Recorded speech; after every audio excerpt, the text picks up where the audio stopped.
I'm Joe White with the Wall Street Journal, and I'm here at the Beijing Motor Show, and it is a madhouse here. There are thousands and thousands of people, and it's just the media day. The public hasn't even shown up yet. Automakers from around the world are really excited about China because not only is it the world's largest car market, but it is still one of the fastest growing car markets, even though growth has downshifted a little bit this year. Automakers want to attract the wallets and the hearts and the minds of a rising generation of Chinese young consumers who are becoming more and more affluent, as well as China's super rich. We're going to take a look at 5 cars that are making waves here at the Beijing show.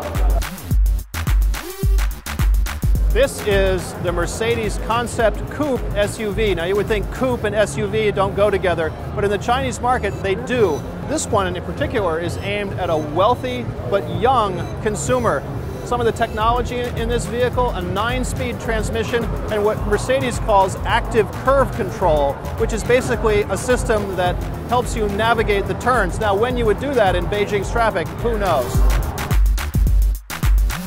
This is a BMW concept for a luxury sedan that would sit atop the BMW 7 Series in the hierarchy of the brand's offerings here in China.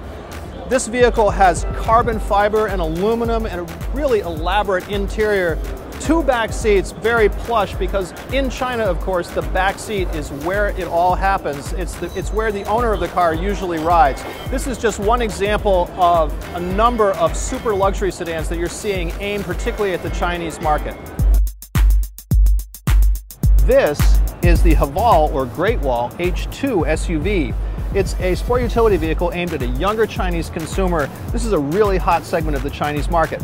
Now, Great Wall used to be one of those indigenous, homegrown Chinese auto companies that would come to auto shows and show basically copies of Toyota Land Cruiser SUVs. But now, Great Wall is under pressure from the foreign automakers, and they're trying to show that they have their own design, their own style, and their own technology. This is the Peugeot Exalt concept car, and this is very much a concept car. It's got bare metal in the front, what they call shark skin in the back. It's actually a very cool looking vehicle. Underneath the hood is a 340 horsepower hybrid system, what they call in China a new energy vehicle. Here's the real thing about this car. Peugeot in France, its home country, is struggling. It's struggling in Europe. Recently, it was partly acquired by Chinese automaker Dongfeng, its partner.